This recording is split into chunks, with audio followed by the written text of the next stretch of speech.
नमस्कार दोस्तों। आज वैदिक काल का विषय हम पढ़ने वाले हैं जो इतिहास में आने वाला है। और हम बात करें तो सिंधु घाटी सभ्यता से बाद जो सभ्यता का उदय होता है उसे जो है वैदिक काल कहा जाता है। इस काल का प्रारंभ जो है उस ऋग्वेद से होता है, फिर बाद में यजुर्वेद, सामवेद और अथर्ववेद का विकास होता रहा है। और हम बात करें ऋग्वैदिक काल की तो जिससे जानकारी के लिए जो सबसे पहला स्रोत है वो खुद ब खुद वेद है, वैदिक साहित्य है। इससे अलावा वैदिक काल का के बारे में कई जानकारियाँ हमें अलग अलग पुरातात्विक साक्ष्य से मिलती जाती हैं, लेकिन इनमें जो है कुछ न कुछ जानकारी के कुछ न कुछ मिलावट की ही जाती रही है। तो ये जो है कुछ चीज़ों की पुष्टि तो जरूर करते हैं, लेकिन पूरी तरह ये सटीक हों ऐसा भी नहीं माना जा सकता। जैसे हम बात करें साहित्यिक स्रोतों की, साहित्यिक स्रोत में सबसे पहला स्रोत जो है वो तो खुद ऋग्वेद है, जिसमें 10 मंडल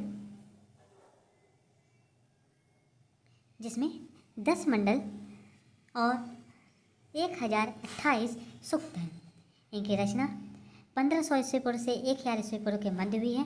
इनमें 10 मंडलों में दूसरे से 7वें मंडल सबसे प्राचीन माने जाते हैं और इनकी बहुत सारी बातें फारसी भाषा के प्राचीन गण जिंद अविस्ता से भी मिलती हैं। ध्यान देने की बात यह है कि इन दोनों ही धर्मों में बहुत सारे देवी देवता और सामाजिक वर्गों के नाम भी मिलते जुलते हैं। इसका क्या तात्पर्य होता है? इसका तात्पर्य यह होता है कि ये सारे के सारे स्रोत कहीं ना कहीं एक दूसरे से प्रभावित हुए हैं। इसके साथ कुछ और पुरातात्विक स्रोतों की बात की जाएगी। इनके नाम आपको जोड़ याद रखने। नंबर 1, कस्सी अभिलेख। इससे जो है ईरानी आर्यों के भारत आगमन की जानकारी मिलती है। बोजग कोई अभिषेक, इसमें आपके हित्ती राजा सुब्बी लिमा और मितन्नी राजा मती पूजा के बाद संधि के बारे में वैदिक देवताओं का उल्लेख मिलता है। कौन कौन से देवता हैं? इंद्र, वरुण, मित्य, नासक्ति इत्यादि देवताओं का बात की जाती है। और इसके बाद तीसरा जो इसका प्रमाण है वो है चित्रित, धूषण, मृदभांड। ध्यान रखिएगा, चित्रित है और धूषण है, इस बात का विशेष ध्यान रखना है आपको। उत्तर भारत में हरियाणा के पास भगवानपुरा की खुदाई में 13 कमरों का मकान और पंजाब में 3 ऐसे स्थान मिले हैं जिनका संबंध ऋग्वेद से माना जाता है। ऋग्वेद काल के भौगोलिक विस्तार तथा बस्तियों की स्थापना संबंध में ऋग्वेद पर ही निर्भर रहना पड़ता है, क्योंकि और सही भी साक्ष्य की प्रामाणिकता का हमेशा ही अभाव बना रहता है और इसमें जो है समस्याएं भी उत्पन्न होती हैं। अगर हम इन्हीं बात करें तो यहाँ पे जो है सप्त सैंधव प्रदेश का उल्लेख मिलता है, जिसका मतलब हो जाता है 7 नदियों का क्षेत्र, जिसे सप्त सैंधव कहा गया है। हालांकि इन नदियों की पहचान में भी विद्वानों का मतभेद है। माना यह जाता है कि आधुनिक पंजाब का विस्तृत भूखंड सप्त सैंधव था। कुछ लोगों के अनुसार ऋग्वेद के आर्यों का विस्तार अफगानिस्तान, पंजाब, पश्चिमी उत्तर प्रदेश तक था। सतलुज से यमुना नदी तक का क्षेत्र ब्रह्मवर्त कहलाता था। इस शब्द पर विशेष ध्यान देना हुआ हमें। सतलुज से यमुना ब्रह्मवर्त का क्षेत्र रहा है और इसे जो है ऋग्वैदिक सभ्यता का केंद्र माना जाता है। ऋग्वैदिक आर्यों की पूर्वी सीमा हिमालय और तिब्बत और उत्तर में वर्तमान तुर्कमेनिस्तान, पश्चिम में अफगानिस्तान और दक्षिण में अरावली तक विकसित रही है। मतलब क्या कि अगर हम भारत का एक मैप बनाना चाहें, यहाँ पे ये हिमालय है, तो ऋग्वैदिक काल से जितने भी आपके आर्य थे वो अफगानिस्तान यानी कि ऊपर की ओर, फिर उसके बाद तुर्कमेनिस्तान जो इधर का कुछ क्षेत्र था, एक बार फिर से इसे बना लेते हैं। देखिए, अगर हमारा भारत ये है तो अफ़गानिस्तान का जो क्षेत्र आता है लगभग यहाँ तक, ऊपर बढ़ते हैं तुर्कमेनिस्तान, अफ़गानिस्तान की पश्चिमी सीमा की बात की जाती है और दक्षिण में अरावली पर्वत श्रेणी जो कि दिल्ली के आसपास थी। ये पूरा का पूरा क्षेत्र जो है हमारा ऋग्वैदिक काल का क्षेत्र माना जाता रहा है। तो इसमें जो है सबसे महत्वपूर्ण नदी सिंधु नदी का वर्णन है, जिससे ऊपर सिंधु घाटी सभ्यता भी थी। इससे अतिरिक्त गंगा का भी 1 बार, यमुना का 3 बार उल्लेख आया है और नदियों की कुल संख्या 25 बताई गई है। ऋग्वेद में सरस्वती नदी को सबसे पवित्र बताया गया है और ये नदियों में प्रमुख या नदियों की माता, मतलब आप एक तरह से कह सकते हैं गंगा नदी के जो आज महत्व है उससे कहीं अधिक महत्वपूर्ण आपकी सरस्वती नदी रही है। ऋग्वैदिक काल में आर्यों के निवास स्थान पे हमेशा एक प्रश्न बनता है। हालांकि कई सारी चीज़ें प्रमाणित कर चुकी हैं कि आर्य जो है वो भारतीय ही थे, लेकिन बहुत सारे लोगों ने अभी भी इनकी बातें मानते हैं और एनसीईआरटी के ऊपर जो है हमें ज़्यादा बात तो रखना है। एनसीईआरटी कहता है कि आर्य जो है वो भारतीय नहीं थे। तो एनसीईआरटी के अनुसार मैक्स मुलर जो सबसे ज़्यादा माने जाते हैं, मध्य एशिया जो है माने मध्य एशिया ही जो है आर्यों का देश था। और आप देखेंगे भी तो मध्य एशिया के अधिकतर लोग जो कि फ़िलहाल मुस्लिम हैं, उनसे जो है चेहरे हाव भाव भी जो है हिंदू लोग या आर्य लोगों से काफ़ी ज़्यादा मिलते जुलते रहे हैं। मध्य एशिया के लोग ज़्यादातर सांवले होते हैं। इस पे बाल गंगाधर तिलक ने माना कि हमारा उदय उत्तरी ध्रुव की ओर हुआ है। स्वामी दयानंद सरस्वती के अनुसार हम जो है तिब्बत से निवासी रहे हैं। अविनाश चंद्र दास, ध्यान रखिएगा, ये चाहते हैं कि ऋग्वेद जो है वो सप्त सिंधु प्रदेश से ही रहे हैं। गंगानाथ झा ब्राह्मण देश से बात करते हैं। गार्डन एंड चाइल्ड्स जो है आपके दक्षिणी रूस, और गाइस जो है हंगरी और डेन्यूब नदी में बात करते हैं। मतलब ये कि सिर्फ अविनाश चंद्र शर्मा जो है यही मानते हैं प्राचीन समय से कि ऋग्वैदिक लोग भारत के मूल निवासी थे या आर्यन भारत के मूल निवासी रहे हैं। ऋग्वैदिक काल की कुछ नदियों की बात कर लें तो इसमें जो है सबसे पहला नाम सिंधु, जिसे ऋग्वेद में सिंधु ही कहा गया है। व्यास, जिसे कि विपाशा कहा गया है। झेलम वितिस्ता कहा गया है। चेनाब को अस्किनी कहा गया है। घग्गर, दृश्यद्वती, रावी, परुषणी, सतलज, शतुद्री, गोमल जिसे आज गोमती कहते हैं। काबुल नदी जिसे प्राचीन काल में कुंभा कहा गया। काबुल नदी जिसे आधार पे काबुल स्थान का भी नाम दिया गया है। गंडक जिसे सदा नीरा कहा गया, और कुर्रम कुमु नदी, इसके बारे में फ़िलहाल जो है जानकारी नहीं प्राप्त हो सकी है। इससे अलावा जो है कुछ और नदियों के नाम आपको याद होने चाहिए, जैसे गंगा, यमुना और सरस्वती। ध्यान रखिएगा, ये सरस्वती इलाहाबाद या प्रयाग की सरस्वती नदी नहीं है। इस सरस्वती नदी को जो है माना ये जाता रहा है कि ये नदी जो है आपके राजस्थान में थी, लेकिन कुछ कारणों से माना यह जाता है कि भूकंप की वजह से इसका मार्ग परिवर्तित हो गया और राजस्थान जो है पूरी तरह सूखे में बदल गया। हालांकि इसे पुनर्जीवित करने का पूरा प्रयास जारी है। वैदिक काल की सामाजिक व्यवस्थाओं के बारे में बात कर लेते हैं। तो वैदिक काल जो है, ऋग्वैदिक काल एक जनजातीय समाज था। पुत्र और पुत्री के लिए समान शब्दों का प्रयोग होता था। भाई भतीजे आदि के लिए एक ही शब्द का प्रयोग होता था, जो था नृप। ध्यान रखिए, नृप का शब्द भाई और भतीजे के लिए किया जाता था। समाज इकाइयों में बसा था। न्यूनतम ईसाई कुल, उसके बाद कई सारे कुल मिलकर ग्राम का निर्माण करते थे। कई सारे ग्राम मिलकर विश्व का निर्माण करते थे, और कई सारे विश्व मिलकर जन का निर्माण करते थे। और यही जनपद जब बहुत सारे मिलेंगे तो आपको महाजनपद का निर्माण भी किया जाए होगा, जिसके बारे में आगे बढ़ना है। ऋग्वैदिक काल संभवतः प्रतिशतात्मक काल था। यह व्यवस्था संयुक्त परिवार प्रणाली पर आधारित थी। परिवार में पुत्र का जन्म शुभ माना जाता था, जिसके लिए प्रार्थना, कामना और अनुष्ठान किए जाते रहे हैं। लेकिन ये भी ध्यान रखना है कि महिलाओं की स्थिति जो है वो बुरी थी, ऐसा भी हमें नहीं सोचना पड़ेगा। पुत्र के लिए ऋग्वेद में इस शब्द का प्रयोग हुआ है जिसे दूहित कहा गया है। दूहित कहा गया है। इसी साथ इन्हें शिक्षा के साथ अन्य सभा समारोह में भाग लेने का अधिकार था। विधवा विवाह भी प्रचलन में रहा। अगर हम बात करें, यहाँ पर एक वर्ग दास, दस्यु या पणी का उल्लेख हुआ है। ये संभवतः दासों की आरंभिक शाखा रही, आर्यों की आरंभिक शाखा रही होंगी, क्योंकि कुछ आर्यों के नाम में भी दासों का प्रयोग हुआ है। इनसे घर के कार्य कराए जाते थे। हालांकि कुछ विद्वानों के मतानुसार जो भारत के द्रविड़ लोग हैं उन्हें दास माना गया है, जिन्हें आज जो है शूद्रों से उनसे तुलना की जाती रही है। इस काल के अंत में वर्ण व्यवस्था बाहर आती है, जो संबंध आर्यों और अनार्यों मतलब द्रविड़ों के बीच संघर्ष या यूँ कहें, हम आर्यों को बाहरी माने तो आर्यों और सिंधु घाटी सभ्यता के निवासियों के मध्य जो संघर्ष हुआ, इनके विकास का परिणाम था। इसका उल्लेख ऋग्वेद 10वें मंडल के पुरुष सूक्त में मिलता है। ध्यान रखिएगा, 2 से लेकर 9वें तक पहले लिखे गए, पहला और 10वां मंडल बाद में जोड़ा गया। ऋग्वेद मंडल में ब्राह्मण, क्षत्रिय, वैश्य और शूद्र की उत्पत्ति का उल्लेख मिलता है, जिसे प्रथमतः स्पष्ट वर्णन मिलते हैं। हालांकि ऋग्वेद की बात करें तो हमारे पास 3 वर्णों का उल्लेख है, ब्रह्म, क्षत्र और विष।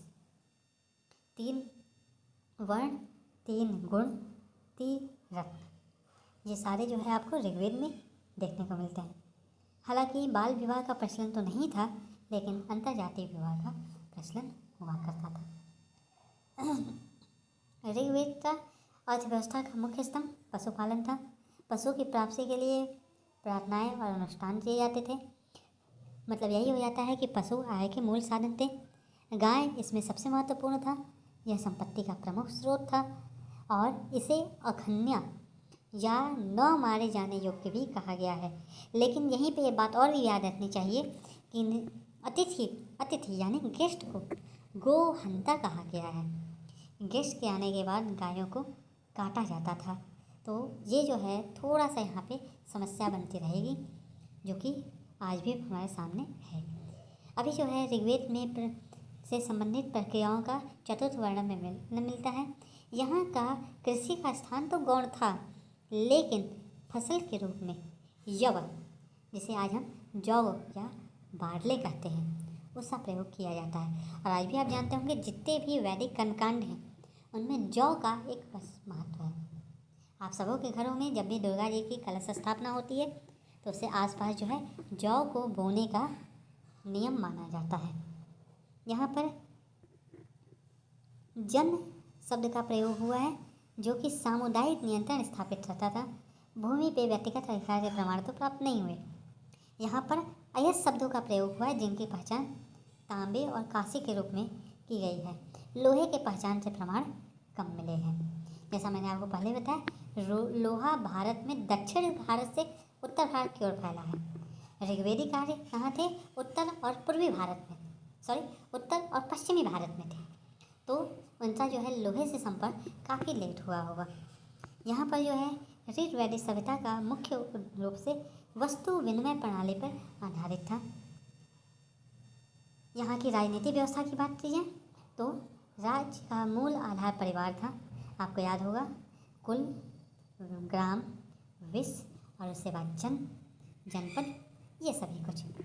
परिवार का मुखिया कुलप, कुल का मुखिया कुलप, और फिर इसके बाद विष का मुखिया विस्पति, जन का मुखिया जनधि या जनपति कहा जाता रहा। जिससे जो कुलप था वो एक गोत्र से संबंधित होता था और इस गोत्र को ही केंद्र मानकर ग्राम का निर्माण होता था। अनेक ग्राम मिलकर विष बनते थे। इसका प्रधान विस्पति हुआ करता था। विष से जन बनता था, जिसका प्रधान जनपति होता था, जिसे बाद में राजा कहा जाने लगा। शुरुआत में राजा सामान्यतः सैनिक होता था, जिसे बलि, और बलि का मतलब बलिदान नहीं बल्कि ये विशेष कर है, इसे प्राप्त करने का अधिकार हुआ करता था।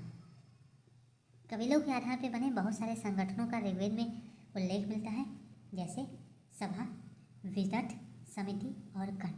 ये संगठन सैनिक कार्यों को देखते थे और राजा के ऊपर नियंत्रण रखने में योगदान देते थे। उत्तर वैदिक काल में इन्हें प्रजापति की 2 पुत्रियाँ, इन्हें मतलब सभा, विदत, समिति और गण, हालांकि ये 4 हैं, पर इन्हें प्रजापति की 2 पुत्रियों का नाम दिया गया है। राजकाज एवं प्रशासन में कुछ अधिकारी राजा की सहायता करते थे, जिनमें सबसे महत्वपूर्ण पुरोहित था।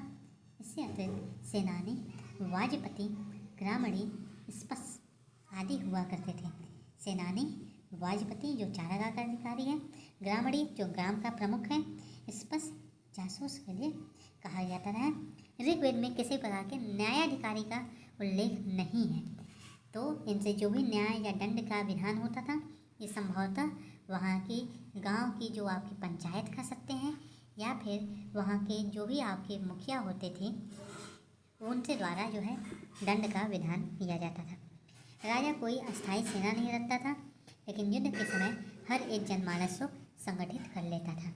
इसका सामान्य सा मतलब हो गया कि हर जनमानस को सेना के लिए तैयार या युद्ध के लिए तैयार रहना अनिवार्य था। ऋग्वैदिक काल के लोग पूर्णतः ईश्वरवादी थे, जिसमें वैदिक काल एक ईश्वरवादी, और यहाँ पर देवताओं की संख्या 33 बताई गई है। आपने भी नाम सुने होंगे 33 कोटि देव, जो ब्रह्मांड के 3 भाग पृथ्वी, आकाश और अंतरिक्ष के अनुरूप 3 भागों में विभाजित है, लेकिन इनमें कोई भी वरीयता क्रम नहीं था। देवताओं को 3 भागों में बांटा, पृथ्वी देव, आकाश देव, अंतरिक्ष देव। इसमें कोई भी जो है आपका मृत्यु देव या फिर आपका स्वर्ग और नरक की बात नहीं की गई है। ऋग्वैदिक देवताओं में अग्नि, इंद्र, वरुण, सोम, सविता, मरुत, विष्णु, पर्जन्य, उषा इत्यादि 11 महत्वपूर्ण थे। यहाँ पे देखिए सोम का मतलब होता है चंद्र, और इन्हीं से जुड़ा हुआ एक वर्ड मिलता है आपको सोम रस, जिसे शराब से बात की जाती है। हालांकि ये उस समय एक एनर्जी ड्रिंक के रूप में ज़्यादा महत्वपूर्ण था। ऋग्वेद में प्रायः इन 11 देवताओं की स्तुति की गई है। इंद्र को किले तोड़ने वाला या पुरंदर कहा गया है। इसे वर्षा का देवता ही माना गया है, और यहीं से जो है इंद्र के हाथ में वज्र का सिद्धांत भी आता है, जो कि ये बहुत ही शक्तिशाली अस्त्र था। ऋग्वेद में इंद्र की स्तुति करते हुए 250 सूक्त है। सूक्त का मतलब आप श्लोक से समझें। इंद्र को रसेष्ठ, विजेंद्र, सोमपाल, शतक्रतु, बृहदन और मध्वा भी कहा गया है। आप जब भी पढ़ेंगे तो इंद्र के पर्यायवाचियों में इनका नाम आएगा। ऋग्वेद के दूसरे महत्वपूर्ण देव अग्नि हैं। इसके बाद आपके वैदिक साहित्य की बात कीजिए तो 4 वेद तो आप जानते हैं, ऋग्वेद, सामवेद, यजुर्वेद और अथर्ववेद। ऋग्वेद सबसे प्राचीन, जिसमें एक अग्नि, मित्र, वरुण आदि की स्तुतियाँ हैं। सामवेद गाने के लिए धुनों की बात करता है। 7 धुनों की बात वर्णन सबसे पहले सामवेद में ही है, जो कि सा, रे, गा, मा, प, द, नी है। यजुर्वेद अलग अलग अनुष्ठानों की बात करता है। यह पद्य और गद्य दोनों में ही है। यह वेद यज्ञ संबंधी अनुष्ठानों की प्रयास करता है। अथर्ववेद जन सामान्य की परंपराओं और लोक परंपराओं, धार्मिक विचार और व्याधि विपत्ति के निवारण संबंधी तंत्र मंत्र का वर्णन करता है। याद रखिएगा, अथर्ववेद को सबसे आधुनिक वेद माना जाता है। अथर्ववेद को अनार्य वेद भी कहा गया है। इसीलिए वेद में 3 वेद को बहुत ज़्यादा महत्व देते हुए वेद त्रय कहा गया है। चारों वेदों को यदि एक साथ मिला दिया जाए तो इन्हें संहिता कहा जाता है, जो कि श्रुति और स्मृति के संबंध में हमेशा आते रहे हैं। उपनिषद हमारे पास ये 108 रहे, जिनमें प्रमाणिक सिर्फ 12 ही हैं। वेदांग वेद के विभिन्न अंग, जिनमें शिक्षा, कल्प, व्याकरण, निरुक्त, छंद और ज्योतिष, ये 6 जो है वेदों के महत्वपूर्ण स्थान माने गए, जिन्हें वेदांग कहा गया है। ऋग्वैदिक और उत्तर वैदिक काल में कुछ अंतर पाए गए हैं। जैसे जब ऋग्वेद था, प्रारंभ की बात थी। प्रारंभ में काफ़ी चीज़ें आसान थी। जाति व्यवस्था लचीली थी, जो काम पे आधारित थी। लेकिन उत्तर वेद में जाति व्यवस्था जन्म पे आधारित हुई। शूद्र या अछूत की अवधारणा नहीं थी, लेकिन उत्तर वैदिक काल में शूद्र सेवा का आधार बन गए। इनका एकमात्र कार्य उच्च जातियों की सेवा था। इसके बाद इस साल में स्त्रियों को अधिक स्वतंत्रता प्राप्त थी, जिन्हें कुछ हद तक उस समय की राजनीतिक प्रक्रिया में भाग लेने का अनुमति थी। लेकिन उत्तर वैदिक काल में महिलाओं को समाज और उनकी भागीदारी से प्रतिबंधित कर दिया गया। राजस्व तरल था, मतलब कोई भी राजा बन सकता था, और राजाओं को जो है स्थानीय सभा द्वारा चुना जाता था, जिसे समिति का नाम दिया गया। लेकिन उत्तर वैदिक काल में जैसे जैसे मानव अधिक शहरीकृत हुआ, स्थिर राजाओं की जरूरत पड़ने लगी। इससे निरंकुश शासन की स्थापना हुई। ऋग्वैदिक काल के प्रारंभिक लोग खानाबदोश थे, चरवाहा थे, और कुछ लोग कृषि भी करते थे। लेकिन उत्तर वैदिक काल में कृषि अधिक व्यवस्थित हो गया। समाज प्रकृति के से अधिक व्यवस्थित हुआ, और कृषि जो है वो पूरी तरह विकसित हुआ। प्रारंभिक वैदिक काल में वस्तु विनिमय के लिए कोई मुद्रा नहीं हुआ करती थी, बल्कि वस्तु विनिमय बहुत ही महत्वपूर्ण था।